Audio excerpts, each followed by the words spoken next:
A partir de agora, você vai ouvir um precioso estudo da Palavra de Deus. O assunto foi extraído do livro Chamados à Comunhão de Stephen Cole, publicado pela Editora dos Clássicos. Vamos ao estudo. Quanto à coleta para os santos, fazei vós também como ordenei às igrejas da Galácia. No primeiro dia da semana, cada um de vós ponha de parte em casa, conforme a sua prosperidade, e vá juntando para que se não faça coletas quando eu for. 1 Coríntios capítulo 16, 1 e 2. Pois conheceis a graça de nosso Senhor Jesus Cristo, que sendo rico, se fez pobre por amor de vós, para que, pela sua pobreza, vós tornasseis ricos. 2 Coríntios capítulo 8, versos 9. Cada um contribua segundo tiver proposto no coração, não com tristeza ou por necessidade, porque Deus ama a quem dá com alegria. 2 Coríntios, capítulo 9, verso 7. A igreja em Corinto tinha muitos problemas. A razão era que, embora fossem salvos pela graça do Senhor, ainda continuavam a viver em sua própria carne. O maior problema era a carnalidade. E por que a carnalidade é o maior problema? Porque é exatamente o oposto do nosso chamamento. Por isso a primeira carta aos Coríntios começa com um maravilhoso e glorioso chamamento. Deus é fiel. Ele nos chamou para a comunhão de seu Filho, nosso Senhor Jesus Cristo. 1 Coríntios 1, versos 9. Em outras palavras, o que Deus Pai e Deus Filho compartilharam igualmente, juntos, sem ego, plena e completamente um com o outro, no Espírito desde a eternidade, agora essa comunhão foi estendida a nós, aqueles que creem. Fomos incluídos na riqueza, na plenitude da comunhão do Pai e do Filho. Agora apenas pense nisto. Que chamamento é este? E a carnalidade é a grande razão dessa comunhão não ser plena. Muito embora essa igreja fosse cheia de problemas, o apóstolo Paulo fez uma aproximação positiva.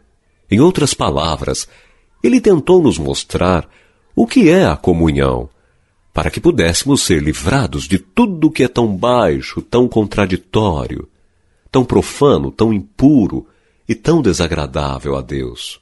Quando chegamos ao final do capítulo 14, sinto como se ali fosse o fim da carta. Porque Paulo disse, tudo, porém, seja feito com decência e ordem. 1 Coríntios 14, versos 40.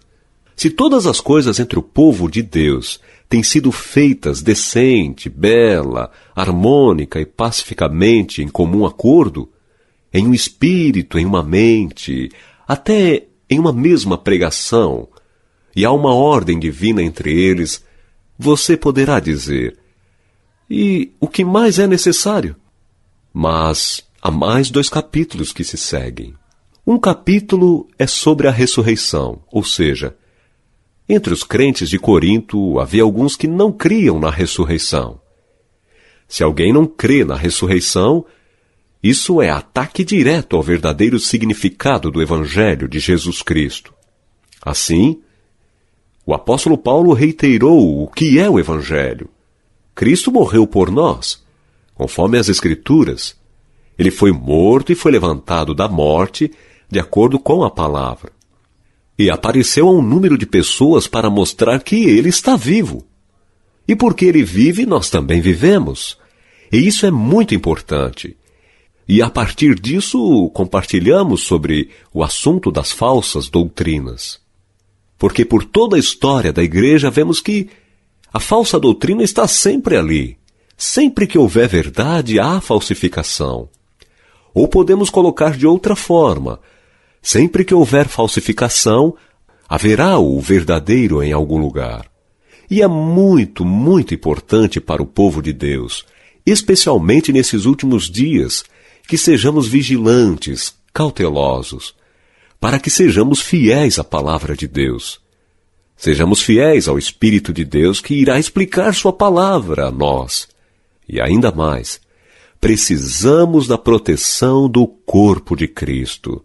E esta é a comunhão, a abençoada comunhão.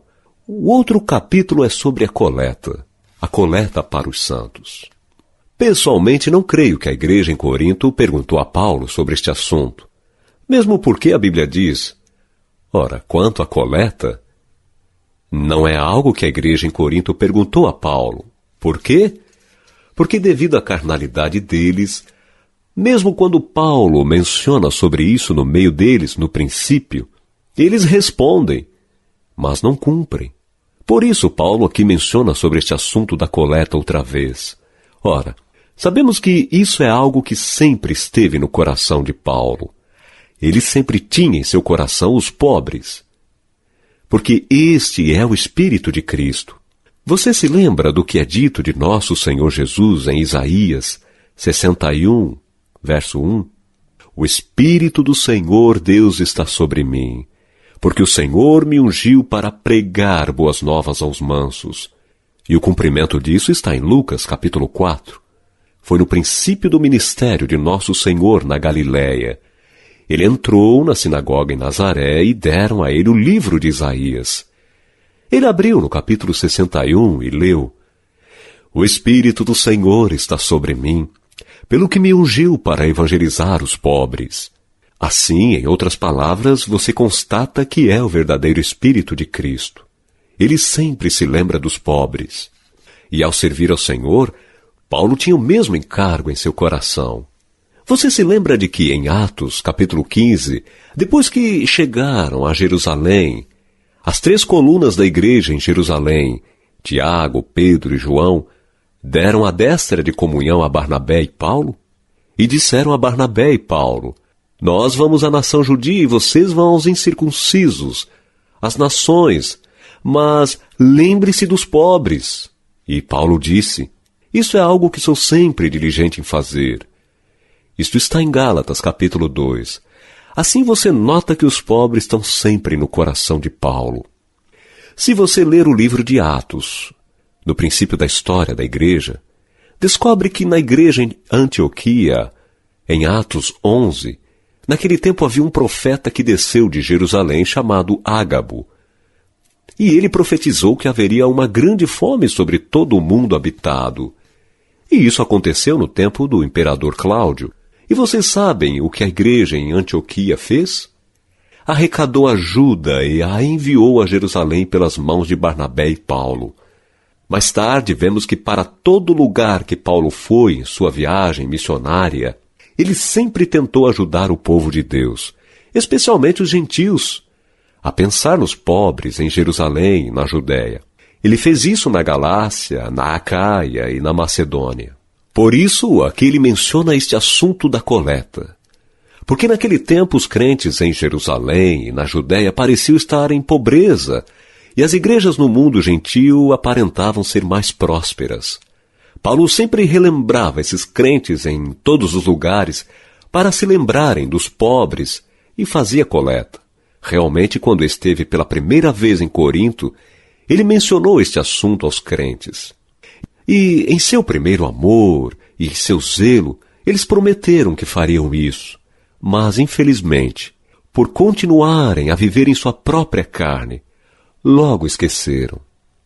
É por isso que, até o final, Paulo teve de relembrá-los sobre este assunto da coleta.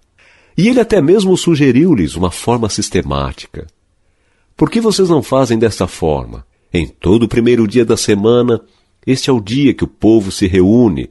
Coloquem de lado, em casa, uma parte daquilo que o Senhor os tem prosperado. E quando eu for, não precisarei fazer coleta. É isto que está em Corinto, capítulo 1, versos 16. E os crentes coríntios responderam: de jeito nenhum. Mesmo depois que os relembrou da coleta que prometeram, eles não o fizeram. Além disso, quando lemos 2 Coríntios 11, descobrimos que havia alguns falsos apóstolos ali. Obreiros fracos transformaram a si mesmos em apóstolos de Jesus. E eles atraíram os crentes coríntios para longe de Paulo, de Cristo, na direção deles mesmos. Em outras palavras, Eles não apenas não ouviram Paulo, mas muitos começaram a desprezá-lo, a rejeitá-lo. E você se lembra de como Paulo escreveu uma carta forte a eles. E ele enviou-lhes Tito, e pelo ministério de Tito, graças a Deus, eles se arrependeram. Arrependeram-se de acordo com Deus, você sabe. E finalmente, na segunda carta aos Coríntios, ele estava habilitado para compartilhar com eles este assunto da contribuição. 4 perguntas fundamentais. Assim, em vez de falar sobre coleta especial para necessidades especiais, apenas iremos tratar da verdadeira base da contribuição cristã, que é muito, muito importante não apenas para a nossa vida pessoal, mas também para a nossa vida de comunhão. Gostaria de apresentar isso de forma mais simples possível e, para tanto, faço 4 perguntas. Por que contribuir? O que é contribuir? Como contribuir? Onde contribuir? São 4 perguntas muito simples. Por que contribuir? Bom, qual é a razão pela qual os cristãos precisam ter a obrigação de contribuir? Você sabe que, quanto à natureza humana, o contribuir não é natural. Sim, dizemos contribua, contribua, mas contribua comigo. Todos nós pensamos na contribuição a nós. Esta é a natureza humana. Distribuir, ceder, isso é uma perda para mim. Nós não gostamos disso. Mas por essa razão é que precisamos saber por que devemos contribuir. É muito simples. Contribuímos porque Deus é o maior doador. Este é o seu caráter. Toda boa dádiva e todo dom perfeito são lá do alto, descendo do Pai das luzes, em quem não pode existir variação ou sombra de mudança. Tiago, capítulo 1, verso 17. Toda boa dádiva, todo dom perfeito vem do alto, do Deus das luzes, em quem não há variação, ou seja, é constante, sempre dá e não há nenhuma sombra de se recusar a dar. Este é o nosso Deus. Penso que há um texto que nos falará tudo sobre contribuir, que é João 3:16. Porque Deus amou ao mundo de tal maneira que deu seu Filho unigênito para que todo o que nele crê não pereça, mas tenha vida eterna. Esta é a forma de Deus dar. Ele dá porque ama dar, e Ele deu todas as coisas. Ele deu até seu único Filho. Ele que não poupou o seu único Filho irá reter alguma coisa de nós? Este é o nosso Deus. E este é o mesmo Espírito de nosso Senhor Jesus. Pois conheceis a graça de nosso Senhor Jesus Cristo, que sendo rico, se fez pobre por amor de vós, para que pela sua pobreza vós tornasseis ricos. 2 Coríntios, capítulo 8, versos 9. Quando você pensa na graça de nosso Senhor Jesus, como a descreve? Não é algo vago, não é algo muito real, muito vivo. É dito, você conhece a graça de nosso Senhor Jesus Cristo? E o que é a graça de nosso Senhor Jesus Cristo por sua causa, por nossa causa? Sendo rico, como você pode descrever as riquezas de Cristo? Toda a plenitude de Deus habita nele, corporalmente. Você não pode descrevê-la, ela é infinita. Toda glória, honra, poder, todas as coisas, o amor, a justiça, a santidade, a separação, a plenitude, as insondáveis riquezas de Cristo. Esta é a forma como Paulo a colocou. E por nossa causa, ele se tornou pobre. Ele quis abrir mão de toda a sua riqueza para ser o pobre carpinteiro de Nazaré. Ele quis até mesmo abrir mão de sua própria vida para ser crucificado na cruz do Calvário. Ele se deu completamente. Ele, que é a pessoa mais rica do universo, por nossa causa, voluntariamente tornou-se a pessoa mais pobre do mundo. Por quê? Para que pela sua pobreza pudéssemos ser ricos. Se nosso Senhor Jesus mantivesse sua riqueza, estaríamos na miséria para sempre. Mas ele quis se tornar pobre para nos enriquecer. Isso é doar. Esse é o espírito da doação. E se não houver nenhuma outra razão pela qual os cristãos tenham de dar, Penso que a única razão seria esta: nosso Deus, nosso Cristo, sua própria natureza, seu próprio caráter, o que Ele fez por nós, e nós que recebemos dele tal riqueza, tal misericórdia, tal graça, não deveríamos corresponder com um pouco do que estamos capacitados para expressar nossa apreciação e, ao mesmo tempo, reconhecer que todas as coisas pertencem a Ele? Tudo vem dele, somos agradecidos. Portanto, queremos expressar que reconhecemos que tudo vem dele. Sem Ele nada temos. Sem Ele não temos nada. Então queremos ter o mesmo espírito que Ele. Bem, é por isso que o cristão dá a Ele. Você se lembra, no tempo do Antigo Testamento, em Gênesis capítulo 14? Pois bem, depois de Abraão libertar Ló dos 4 reis estrangeiros, quando ele obteve a vitória, recebeu muitos despojos, Melquisedeque, rei de Salém, o rei de justiça, o sumo sacerdote de Deus, veio e serviu a Abraão com pão e vinho, relembrando a ele que foi Deus que lhe deu aquela vitória. E o que Abraão fez? Tomou a 10ª parte de todo o despojo e deu a Melquisedeque. Em outras palavras, ele reconheceu que sua vitória veio de Deus, não dele mesmo. Todas as coisas foram dadas a ele por Deus, e ele deu o dízimo para expressar sua gratidão. Em Gênesis capítulo 28, lemos sobre Jacó, o suplantador. Ele estava fugindo de sua casa, estava tão cansado no deserto que deitou sua cabeça sobre uma pedra e dormiu.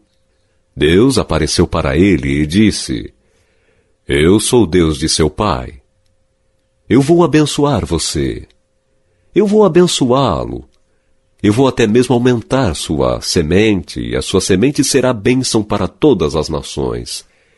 Eu vou dar a terra para você. E Jacó se levantou e estava temeroso. E disse... E Jacó se levantou e estava temeroso. Ele disse: Não sei, mas Deus está aqui. E isso é terrível. Penso no que ele é. Então ele fez um voto com Deus. Pensando no que ele é, então ele fez um voto com Deus. Ele não podia imaginar a grandeza do amor e da graça. Ele era tão limitado em sua pequenez, por isso disse: Você não é Deus, mas se for Deus, guarda-me em todo o caminho. Dê-me roupa para vestir e comida para comer e me permita voltar para casa. Então tu serás meu Deus e te darei o dízimo. E mesmo com Jacó houve pelo menos alguma consideração, embora sob uma condição, certamente. E o que vemos em Levítico, capítulo 27, 34? Vemos que Deus o coloca sob a lei, e sob a lei de Deus eles têm de dar o dízimo. O dízimo de suas terras, do produto de suas terras, dos frutos das árvores e de seus animais, animais domésticos. Sob a lei, eles eram ordenados a dar o dízimo para mostrar 2 coisas. Para fazê-los entender que tudo vem de Deus, e colocar à parte o dízimo para dar a Deus como um tipo de consideração. Mas os filhos de Israel se rebelaram contra Deus e se esqueceram de dizimar. Por isso, em Malaquias 3, vemos Deus dizendo: Por que vocês me roubam? Todos eles disseram: Porque o roubamos. E Deus disse: Vocês me roubam em meus dízimos. Vocês me roubam em meu dízimo e nas ofertas alçadas. Vocês me roubam em meu dízimo, neste 1/10 e em suas ofertas alçadas. Vocês me roubam em meu dízimo, neste 1/10 e em suas ofertas alçadas. Ofertas de amor mais que 1/10. Ofertas de amor mais que 1/10. Se lermos o Antigo Testamento, descobriremos que se um israelita fosse fiel ao Senhor e amasse a Deus com seu coração, tinha de dar pelo menos o dízimo. E sobre ele, mais a oferta alçada, oferta de amor e todos os outros tipos de oferta. E Deus disse: Tragam todos os seus dízimos para a minha casa do tesouro, para que haja mantimento em minha casa, e eu abrirei as janelas dos céus até que não possam contê-lo. Quando vamos ao Novo Testamento, louvado seja Deus, o dízimo não é requerido. Você está feliz por isso? Não encontraremos em nenhum lugar do Novo Testamento que Deus demande o dízimo. Por isso, você pode guardar todos os seus bens? De jeito nenhum. É exatamente o oposto. Porque não estamos debaixo da lei, mas agora estamos sob a graça. Você pensa que, porque não está debaixo da lei, pode ficar sem lei? Sob a graça é demandado tudo. Sob a lei é requerido o dízimo, mas sobre a graça, o tudo. Rogo-vos, pois, irmãos, pelas misericórdias de Deus, que apresenteis o vosso corpo por sacrifício vivo. Apresente seu corpo, todo o seu corpo apresente mesmo todo o seu ser. O que você é, o que você tem, o que você será, tudo, tudo. Apresentei o vosso corpo por sacrifício vivo, santo e agradável a Deus, que é o vosso culto racional. Romanos 12, verso 1. Sob a lei há uma exigência do dízimo, mas sob a graça é o espírito da doação. Deus não exige que você dê o dízimo. Deus diz: onde está meu espírito em vocês? Vocês têm o mesmo espírito que eu. Eu dei a minha vida a vocês, e esta vida tem uma natureza, e esta natureza é de doação. Não de pechincha, mas de doação.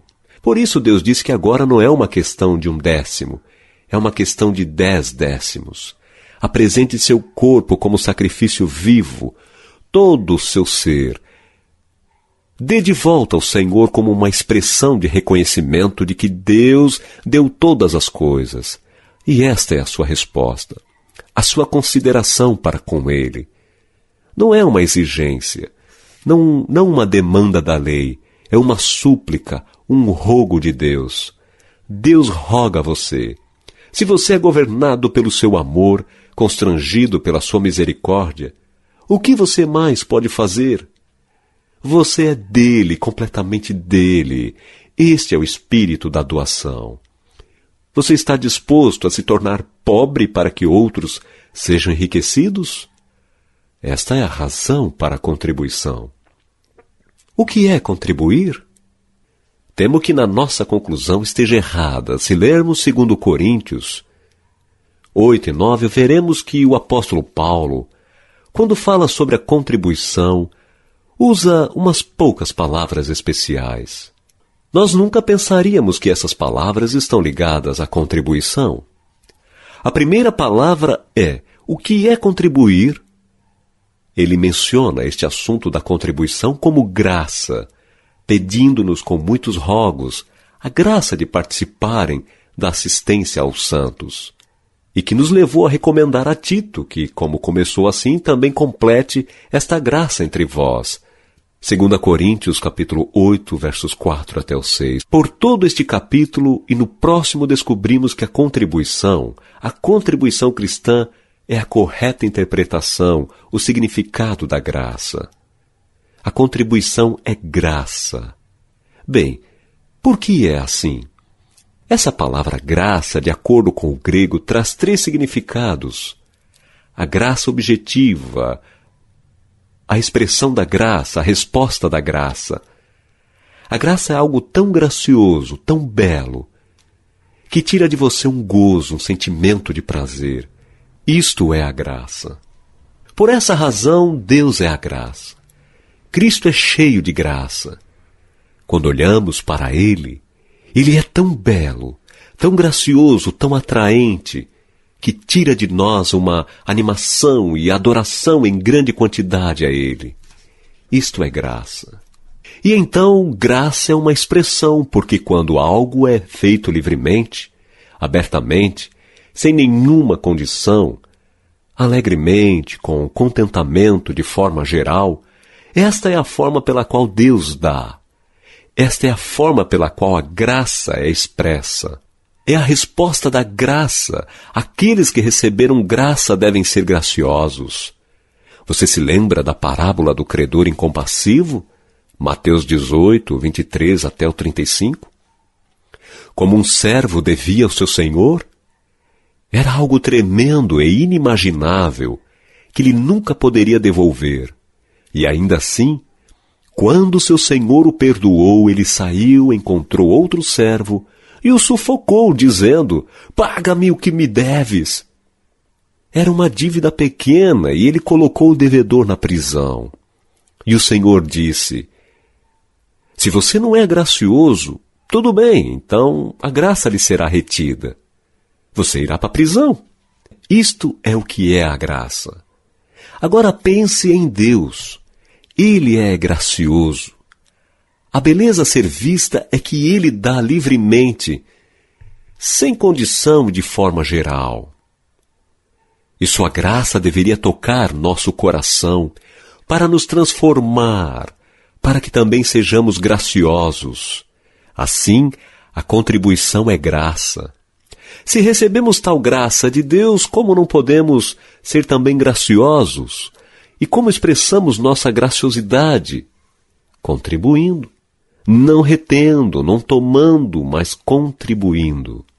Assim você descobre que, antes de tudo, contribuir é graça, a graça de nosso Senhor Jesus Cristo. Aquele que é rico se fez pobre por nós, para que pela sua pobreza pudéssemos ser ricos. Nas Escrituras, contribuir é descrito como bênção. Você estava pensando que receber é bênção.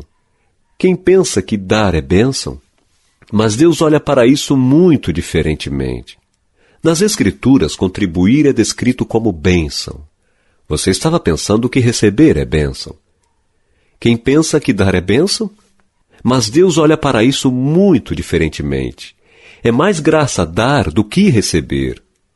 Porque Deus é aquele que sempre abençoa e sempre dá. Então, para Ele, dar é bênção. Ele nos abençoou ao nos dar seu Filho unigênito.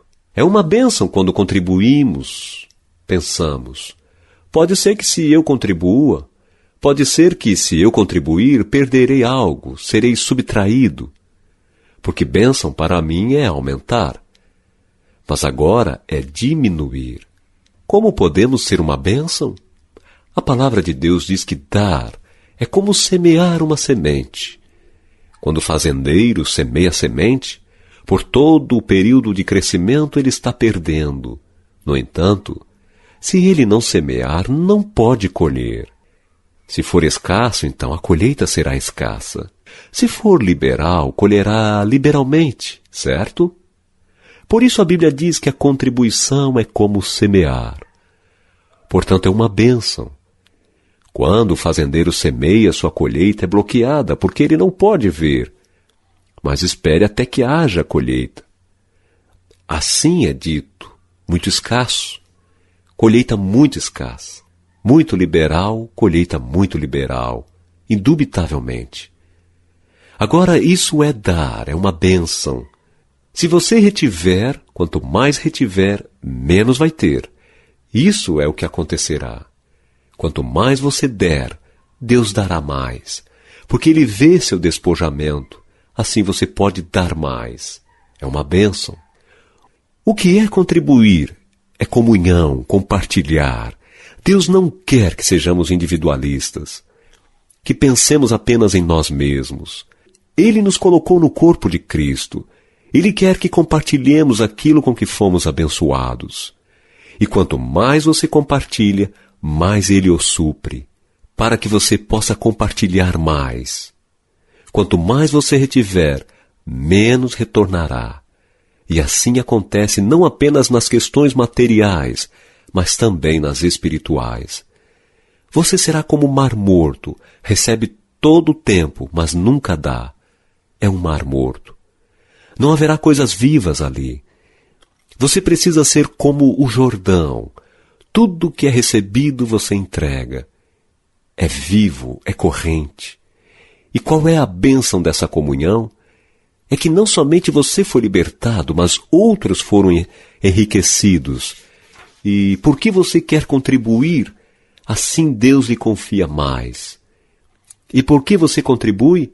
Aqueles que recebem pedirão bênçãos a Deus para você. Isso não é uma bênção maravilhosa? Que relacionamento prático isso deve ser. Todo o nosso conceito sobre contribuir é muito confinado pelo nosso campo humano. Possa Deus abrir nosso entendimento para vermos que é graça, é bênção, é comunhão. Como contribuir?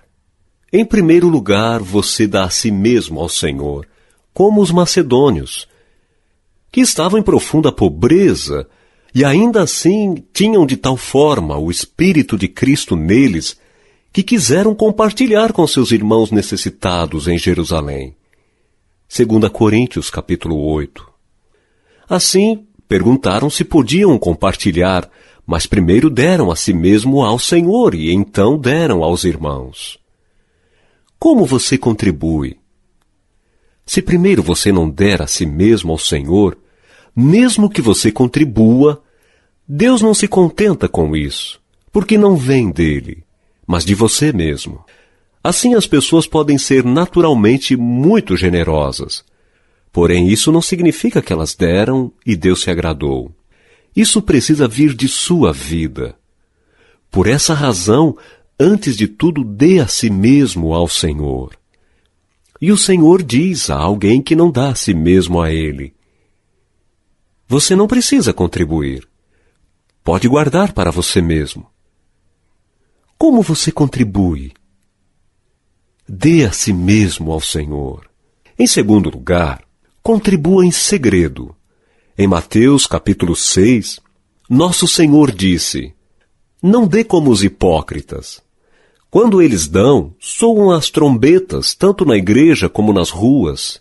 Vejam como eu estou contribuindo. Esta é a forma como o mundo dá. Eles dão com objetivo. E o Senhor disse: eles têm sua recompensa.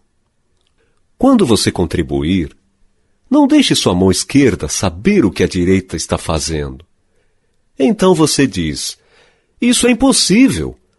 Como minha mão esquerda poderá não saber o que minha mão direita está fazendo? Ou minha mão direita não saber o que minha mão esquerda está fazendo? Esta é uma maneira metafórica de dizer. Isso significa: contribua em secreto como para o Senhor. Você não precisa contribuir para o homem. Você não precisa contribuir para uma causa em si. Você dá a Deus. Assim você não está pedindo uma retribuição, como ter seu nome estampado nos jornais. Não. Você contribui como para o Senhor. Eu sei que algumas vezes é impossível ser um contribuinte desconhecido, mas tente ser o mais desconhecido que você puder. Mas mesmo quando você tem de ser conhecido, não o tome como seu crédito, porque tudo que você dá vem do Senhor e não de você. Este é o espírito da contribuição em secreto. Em terceiro lugar, contribua com alegria, porque Deus ama aquele que dá com alegria, não obrigatoriamente, não como algo que é imposto a você, não porque você é forçado ou porque será recompensado. Faça-o alegremente, com contentamento. Você pode contribuir a ponto de chorar, mas no seu coração há alegria. Em quarto lugar, Deus disse: contribua com o que você tem, não com o que você não tem. Você não precisa emprestar para contribuir. Daquilo que lhe é dado, você alegremente contribui, não compulsoriamente. Deus não requer hoje que você dá 1/10. Mas podemos ser menos do que Deus requer? Não há na lei nada a ser forçado.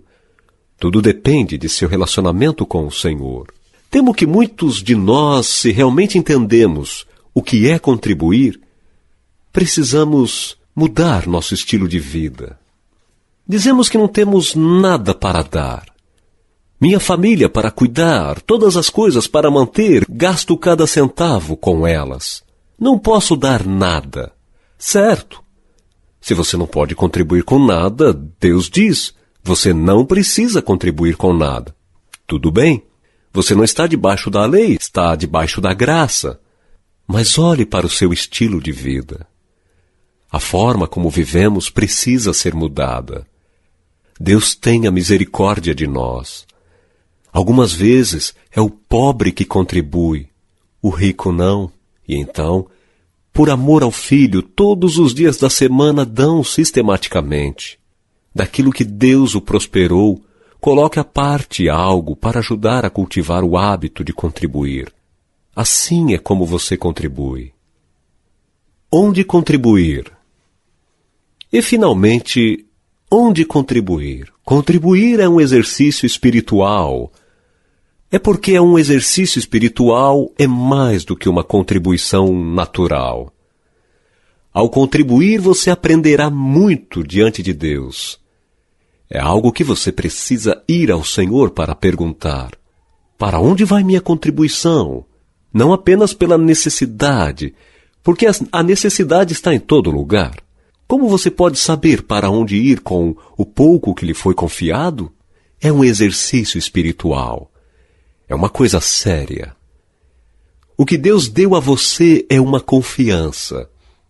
Você é um mordomo, precisa aprender a distribuir a riqueza do Senhor para usar este dinheiro. Assim, não é uma negligência repassá-lo. Você precisa exercitar diante do Senhor. Ninguém irá obrigá-lo a ir a algum lugar. Você precisa seguir ao Senhor a este respeito. Assim saberá para onde ir. Ore sobre isso. Siga o Senhor a este respeito. Não é que sempre que você ouvir que há uma necessidade, então contribuirá. Mas há necessidade real em algum lugar. Sua responsabilidade não é de satisfazê-la. Não é assim. Você precisa orar, é um exercício espiritual. Porém, há certas coisas que deveríamos lembrar. No tempo do Antigo Testamento, o Senhor disse: traga sua oferta para a casa do tesouro, para que haja comida em minha casa. Em outras palavras, traduzindo para os termos do Novo Testamento, agora estamos reunidos na Assembleia. E como estamos juntos na Assembleia, há uma responsabilidade. Precisamos contribuir. Podemos entregar à Assembleia porque contribuir é mais do que uma coisa individual. Ela tem um sentido corporativo nela. Quando você contribui com a igreja, é como se fosse ao Senhor através da igreja. Então a igreja, como um ser corporativo, tem de buscar ao Senhor para saber para onde aquela contribuição deve ir. É algo corporativo. Assim, precisamos não esquecer a casa de Deus. Algumas vezes nós o fazemos como algo individual. Decidimos para onde o dinheiro vai e deixamos a casa de Deus desamparada. Mas você está usando dos recursos dela. Você desfruta dos bens dela. Porém, nunca assume a responsabilidade. Isso é errado. Isso é injusto. Isso é algo que precisamos entender. Há uma casa de Deus com a qual precisamos contribuir. E certamente, mesmo com a casa de Deus, não é apenas para a manutenção. A casa de Deus deve se dar à obra de Deus, aos pobres e para todas as necessidades do Evangelho. Há muitas necessidades em toda parte. A demanda é grande. Com todas as técnicas deste mundo, mais do que técnicas, tentam tirar algum dinheiro de seu bolso. Como crentes, deveríamos exercitar cuidadosamente diante do Senhor, para que possamos ser dignos mordomos de Deus. Assim, isso é tudo o que posso compartilhar com você. Espero no Senhor que, pela sua graça, tenhamos o espírito de contribuição, justamente como Ele. Esta é a minha oração para que, pela sua graça, esse espírito venha sobre nós. Vamos orar? Senhor, Tu que nos dá para a nossa necessidade, ainda para a nossa infidelidade, tem misericórdia de nós. Dê-nos Teu espírito de contribuição. Pedimos em Teu nome, em nome de Jesus. Amém. Realmente vale a pena estudar a Palavra de Deus e juntos sermos edificados. Este precioso assunto foi extraído do livro Chamados à Comunhão de Stephen Cohn, publicado pela Editora dos Clássicos. Para maiores informações, acesse editoradosclassicos.com.br. Um forte abraço e até a próxima!